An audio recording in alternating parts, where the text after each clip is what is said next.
why you should take low risk, high reward games. Today we are going to talk about the myth of the high risk, high reward games. Many people think that to gain high rewards, one needs to take high risk.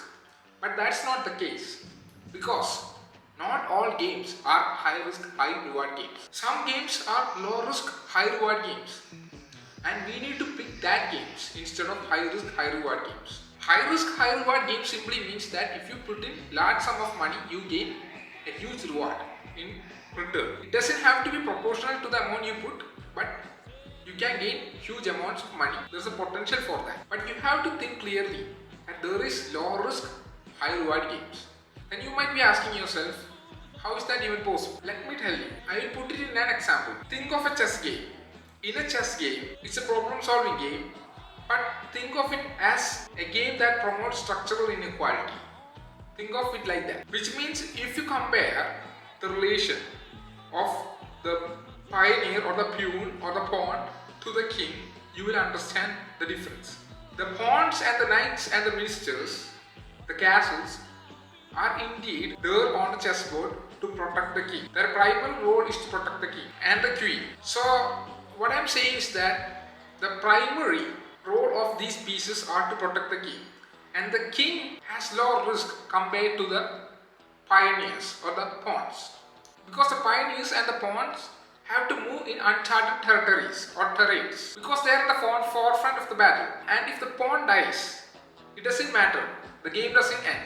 The game only ends when the king dies. So it doesn't matter whether the pawn dies or not. It only matters whether the king lives or not. So for the pawn, it's high risk and can be high rewards if he wins, but can also be low rewards.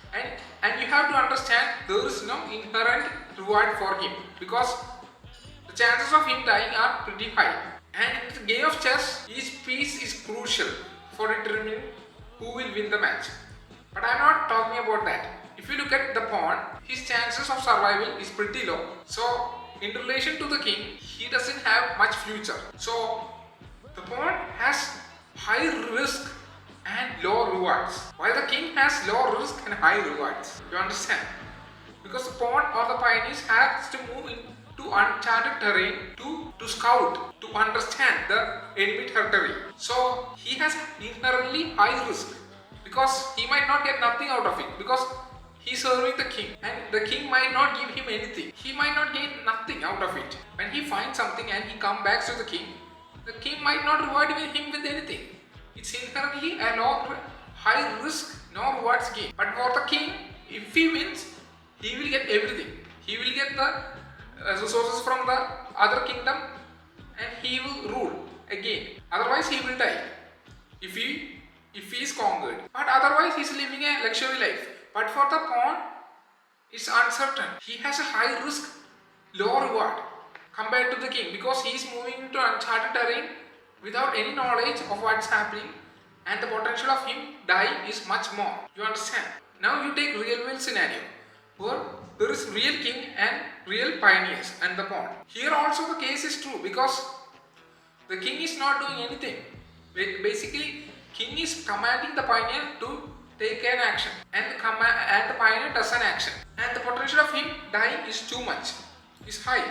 The only reason the pioneers and the knights and the ministers and the castles and the queen believes in the king is because of a mythology. A mythology revolving around the kings and the king's family. It's because of that. It's because of the stories revolving around him. You have to understand that there is nothing that's stopping the pawn to kill the king or the castle or anyone, other than the mythology surrounding them. Because they could kill each other, but they don't, because there is a mythology behind them, or there is a mythology behind the king. That's why everyone respects him as a king.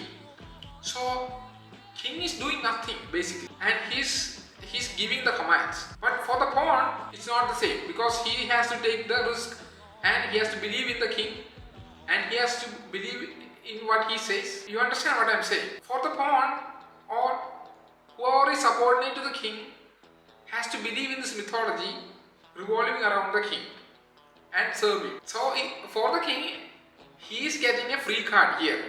Means he is getting a free pass here because he gets to control everyone because everyone believe in the story that his ancestors or he himself created. You understand?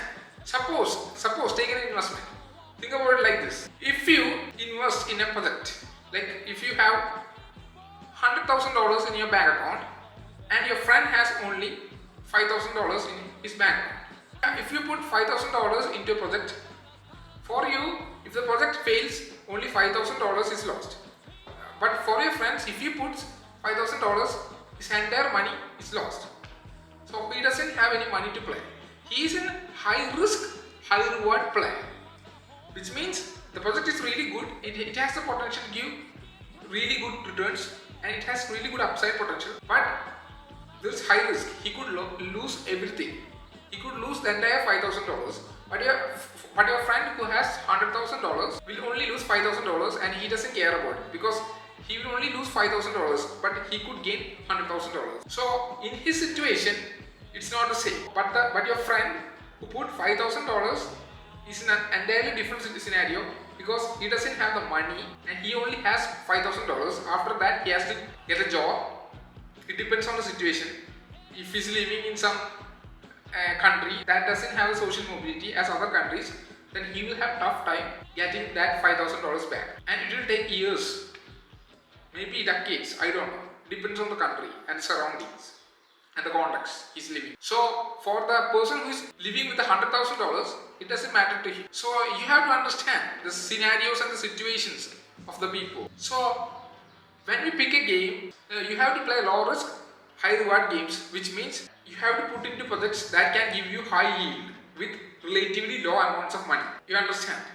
And you have to understand, not all people play high risk, high reward games.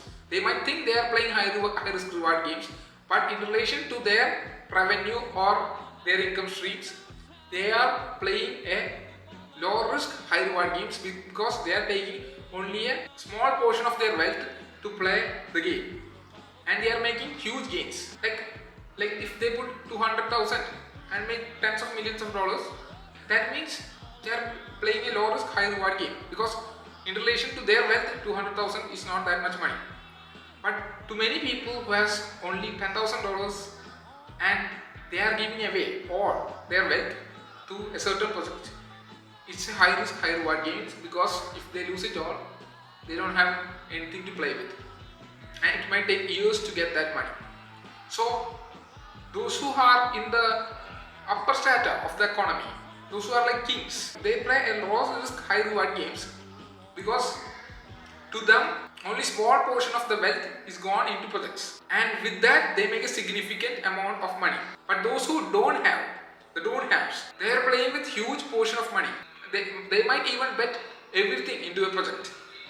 That comes a high risk, high reward play. But those who are at the top or the upper side of the economy, they don't have that issue because for them it's a relatively small amount of money is gone to different projects and they make a significant amount of money on that project. If you are the lower side of the economy or the social class, certainly you will have to play a high risk, high reward game, and if you fail, it's all over.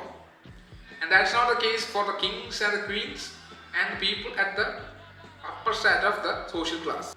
And think of it again, because those who say they are playing high risk, high reward games, they are lying to you because they already have the money in the first place, and they know really well if they lose this money, they have enough money to support themselves after they lose the game. That means they could play the game again and again. Basically, it depends on the individual and their wealth. And some people say that claim that they are playing high risk, high reward game, but you should be careful about what they say. It's not like they are putting $1 million and losing it all. No, they have about $1 million and they are putting $1 million and they are losing that $1 million. There is a difference.